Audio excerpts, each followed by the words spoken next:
Hey guys, welcome to my legal classes. This is Ganesh Pujari and we were discussing chapter 16 of Indian Penal Code, which is all about offenses against human body. In this series, I have already covered the meaning of kidnapping and abduction in my last class by covering section 359 to 362. Here I am going to cover section 363 to 366, which are discussing about the punishment for kidnapping and abduction, the punishment for kidnapping and abduction for the purpose of begging or for the purpose of murder or for the purpose of ransom or for the purpose of confinement or to induce a woman. Now, at the outset, it looks like 4 sections, but there are 4 important amendment sections are also there. I am going to discuss all of them. So, overall, we are going to understand 8 important sections in this session. With that, I am taking you to the first slide. We already know that section 359 discusses what are the different types of kidnapping, that is kidnapping a person from India and then kidnapping from a person of lawful guardianship, and we have understood both the concept under section 360 and 361 respectively. Now section 363 discusses about punishment for such kidnapping. Now it says whoever kidnaps any person from India or from lawful guardianship, what is the punishment? Punishment can go up to 7 years and fine, and the offences here are cognizable offences, bailable offences, magistrate of first class will conduct the trial, and they are non-compoundable offences. Then comes section 363A, which is an amendment section which discusses about kidnapping or maiming a minor for the purpose of begging. Now maiming means injuring. Now there are 4 subsections under this particular section, and the first subsection discusses about kidnapping and the second one discusses about injuring. Let us try understand them first before going to third and fourth subsections.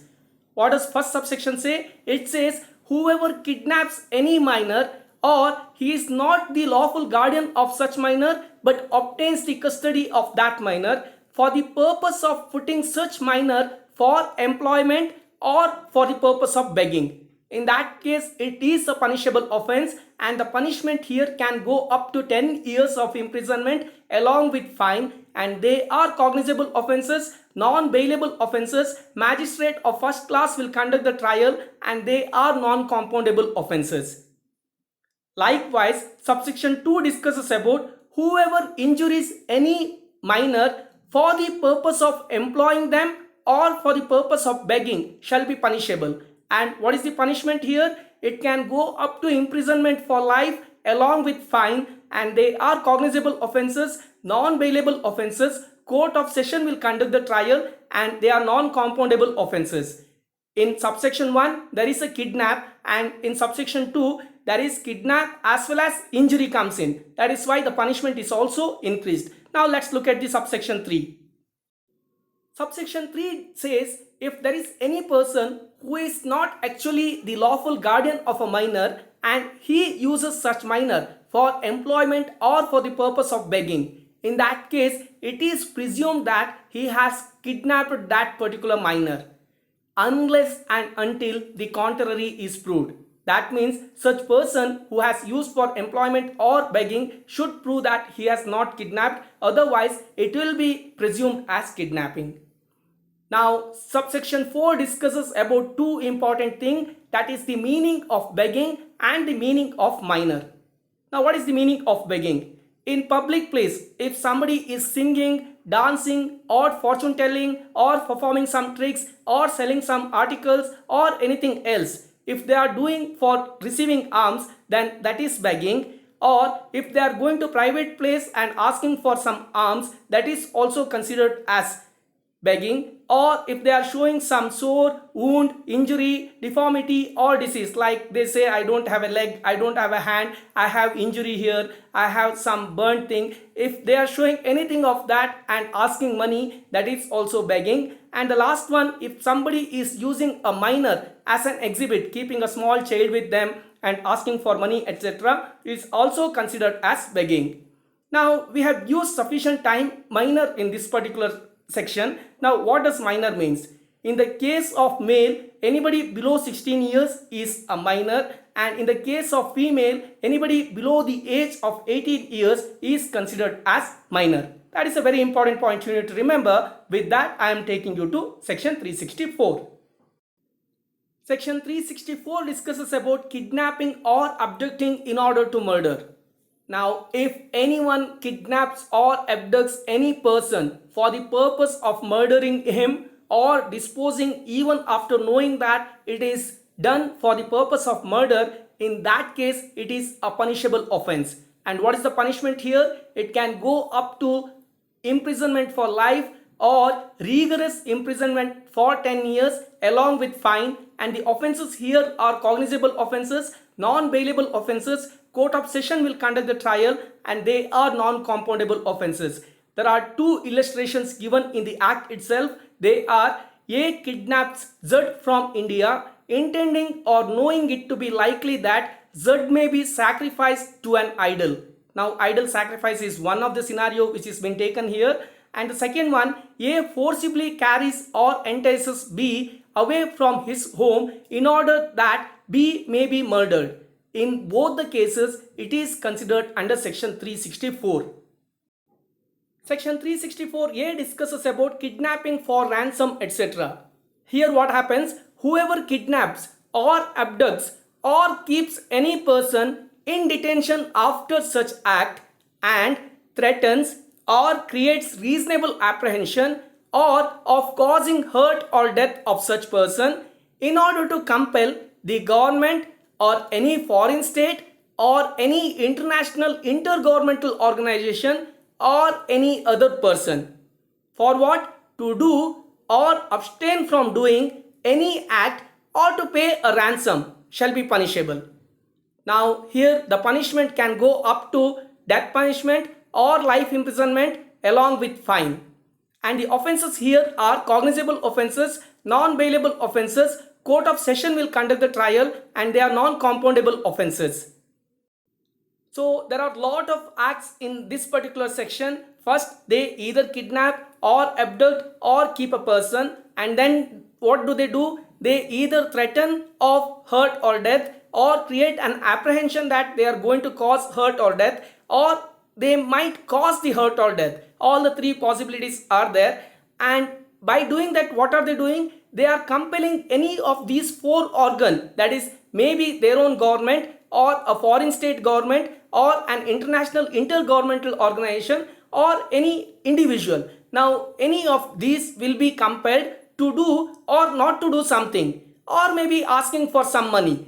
Whatever is done is punishable. The best case law for section 364A is Dr. Rajkumar kidnap case. What happened here? Veerappan, one of the big headache for Karnataka and Tamil Nadu during those time, kidnapped Dr. Rajkumar and asked or demanded for money and asked to release certain people of him who are in jail and also withdraw certain criminal cases on him. Now the High Court agreed to withdraw certain criminal cases. However, Supreme Court declined, saying that if we start doing that, then the people will lose the faith on democratic condition. That's how this case was ended. Section 365 is very easy, which discusses about kidnapping or abducting with the intent of secretly or wrongfully confining such person. Now, if any kidnap or abduction is done for the purpose of keeping such person secretly or in wrongful confinement, in that case the punishment can go up to 7 years along with fine, and they are cognizable offenses, non-bailable offenses. Magistrate of first class will conduct the trial and they are non-compoundable offenses. Section 366 discusses about kidnapping, abducting or inducing women to compel her marriage, etc. Here what happens? A person kidnaps a woman for the purpose of compelling her to get married with him, or to seduce her for illicit intercourse, or to force her for illicit intercourse. In that case, he is committing punishable offense. Along with that, he might be kidnapping or abducting a woman for the purpose that somebody else is going to compel her to marry her or to have illicit intercourse with them, or will force her to have illicit intercourse with them. That is also offense. So he might have kidnapped or abducted for his own purpose, or he knows that by he kidnapping or abducting, somebody else is going to do all that. In both the cases, he is committing an offense. Other than those, if anybody else, by abusing their authority or by any other method of compulsion, induces any woman to go to such place, even after knowing all those intention, then they are also punishable. Now what is the punishment? Here the punishment can go up to 10 years imprisonment along with fine, and they are cognizable offences, non-bailable offences. Court of session will conduct the trial, and they are non-compoundable offences. Then comes two important amendment sections, that is section 366A and 366B, which are discussing about procuration and importation. Now first let us look at section 366A, which discusses about procuration of minor girl.